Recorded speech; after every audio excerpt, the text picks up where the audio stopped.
The intelligent investor book को दुनिया के जितने भी बड़े बड़े और बेहतरीन इन्वेस्टर हैं उन सभी ने इसको ज़रूर पढ़ा है। वॉरेन बुफे ने तो यहाँ तक कह दिया कि उनकी जितनी भी सक्सेस है उस सारी सक्सेस का क्रेडिट इस बुक को वो देना चाहते हैं। इसको इन्वेस्टिंग की दुनिया में बाइबल ऑफ इन्वेस्टिंग भी कहा जाता है, यानी कि एक तरह की इन्वेस्टिंग से संबंधित महान ग्रंथ।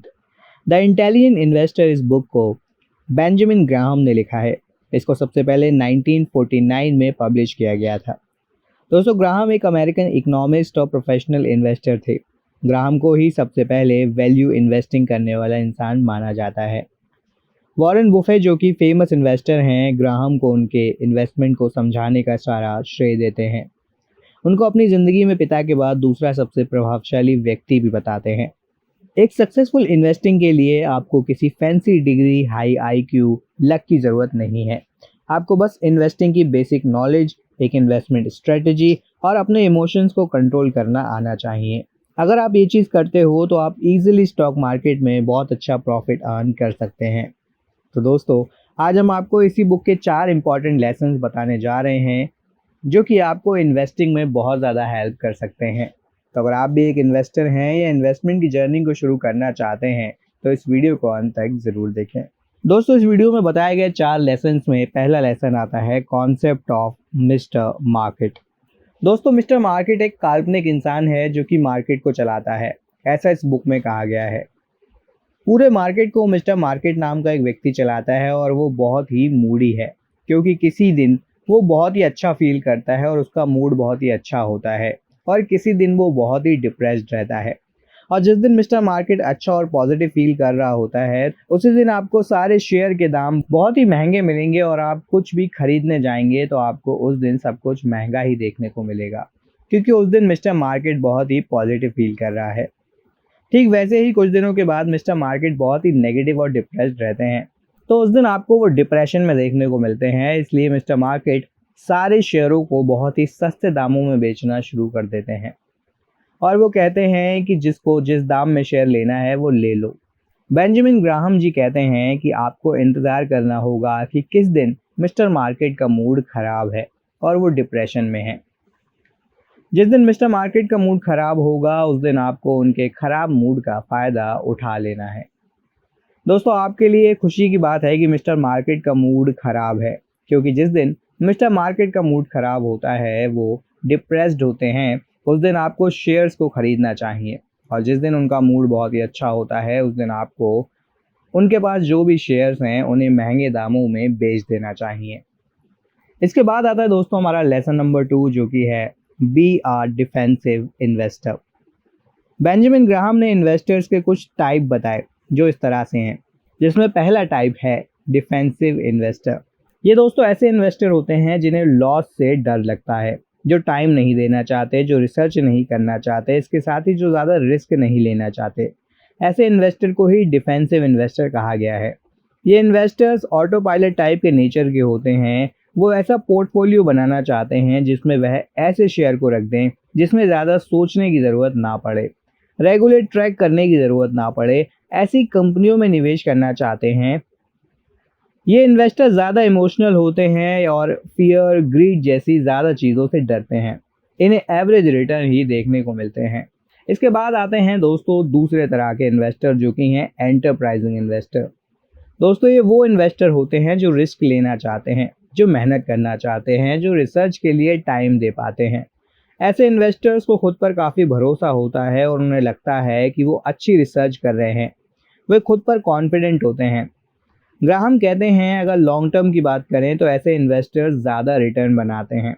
वहीं ये इन्वेस्टर डिफेंसिव इन्वेस्टर की तरह का पोर्टफोलियो पसंद नहीं करते। ये इन्वेस्टर डिसीजन मेकिंग पोर्टफोलियो को पसंद करते हैं। वहीं ये इन्वेस्टर्स इमोशनल नहीं होते हैं बल्कि इंटेलेक्चुअल होते हैं। ये नॉलेज और इंटेलिजेंस पर भरोसा रखते हैं। इनमें पेशेंस होता है। इन इन्वेस्टर्स को एवरेज से ज़्यादा रिटर्न देखने को मिलता है। डिफेंसिव इन्वेस्टर्स को जहां मिनिमम एफर्ट की ज़रूरत होती है, जहां ना तो कोई रिसर्च करनी है, ना दिमाग लगाना है, ना ज़्यादा टाइम खर्च करना है, यहाँ पर आप केवल इंडेक्स फंड में इन्वेस्ट कर देते हैं। इंडेक्स फंड से मतलब है कि आप निफ्टी बेस्ड या बैंक बेस्ड फंड ले सकते हैं।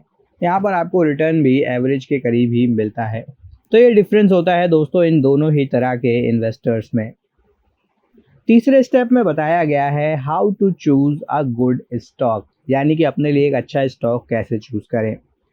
ग्राहम ने यहाँ पर इन्वेस्टमेंट की स्ट्रेटजीज दी हैं जिन्हें आप अपने नेचर के हिसाब से फॉलो कर सकते हैं। इसे फॉलो करके आप अच्छे रिटर्न भी हासिल कर सकते हैं। अगर हम इन स्ट्रेटजीज की बात करें तो पहली स्ट्रेटजी है डाइवर्सिफाई।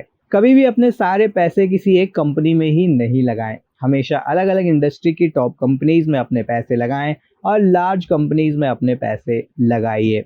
इसी को बोला गया है डाइवर्सिफाई।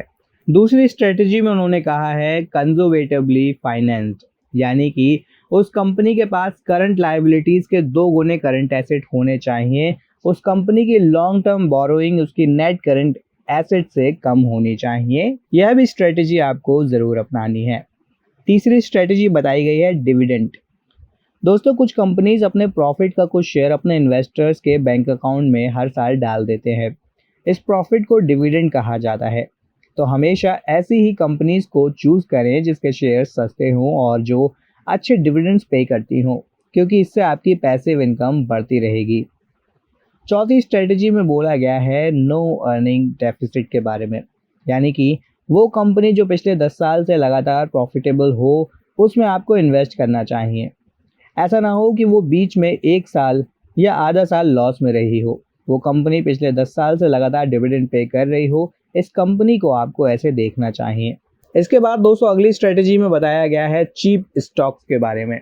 तो स्टॉक परचेज करने से पहले आपको चेक कर लेना है कि जिस कंपनी के स्टॉक आप ले रहे हैं उनका नेट सीट वैल्यू उनके स्टॉक प्राइस से ज़्यादा तो नहीं है। आप उस कंपनी के स्टॉक्स तभी लो जब उसकी नेट वैल्यू से वो प्राइस कम हो। Last but not the least जो स्ट्रेटजी बताई गई है वो है चीप अर्निंग की। कभी भी उन स्टॉक्स को नहीं लेना चाहिए जिनका पीई रेशियो 15% से ज़्यादा हो। इसके बाद दोस्तों आता है हमारा अगला स्टेप जो कि स्टेप नंबर 4, जिसमें बात की गई है मार्जिन ऑफ एरर की। मार्जिन ऑफ सेफ्टी ने इन्वेस्टर्स की ज़िंदगी बदल दी। इन्वेस्टिंग को एक प्रोफेशनल रूप इसी कॉन्सेप्ट ने दिया। हम में से सभी लोग अपने एनालिसिस में कुछ ना कुछ गलती कर सकते हैं। हो सकता है हमारा एनालिसिस सही हो लेकिन इकोनॉमिक एनवायरनमेंट बदल जाए जिसकी वजह से हमें लॉस हो सकता है।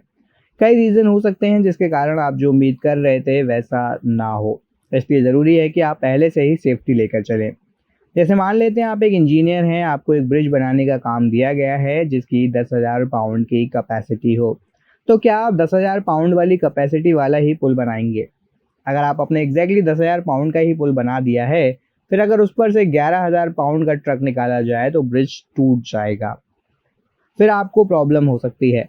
तो हमें मार्जिन ऑफ सेफ्टी लेकर चलनी चाहिए। इसलिए हमें 12,000 पाउंड की कैपेसिटी का ब्रिज बनाना चाहिए जिससे आपको सेफ्टी मिल जाए। यही सेफ्टी आपको इन्वेस्ट करते समय भी मिलनी चाहिए। जब आप किसी भी कंपनी का शेयर उसके फेयर प्राइस से नीचे खरीदेंगे, मान लीजिए अगर उसका फेयर प्राइस 100 बनता है तो आपको उसे 70, 80 या 60 में खरीदना चाहिए। जब आप उसके नीचे के भाव पर खरीद रहे हैं यानी 100 की चीज़ 70 को खरीद रहे हैं, तो जो आपकी तरफ से एनालिसिस में गलती हो सकती है वह यहाँ पर डिस्काउंट हो जाएगी। कंपनी को थोड़ा बहुत बिजनेस जो खराब हो सकता है वो आपको सेफ्टी दे देगा, या ओवरऑल बिजनेस एनवायरनमेंट खराब हो जाए तो यहाँ आपको सेफ्टी मिल सकती है। इसलिए हमेशा मार्जिन ऑफ सेफ्टी का ध्यान आपको ज़रूर रखना चाहिए। तो दोस्तों ये थी वो 4 बातें जो कि बेंजामिन ग्राहम की इस बुक में बताया गया है जिसका नाम है इंटेलिजेंट इन्वेस्टर। आशा करते हैं कि आपको इस बुक की समरी पसंद आई होगी। वीडियो पसंद आया हो तो लाइक और शेयर ज़रूर करें। ऐसे ही और भी वीडियोस देखने के लिए हमारे चैनल को सब्सक्राइब करना बिल्कुल भी ना भूलें। तब तक के लिए जुड़े रहें हमारे चैनल के साथ।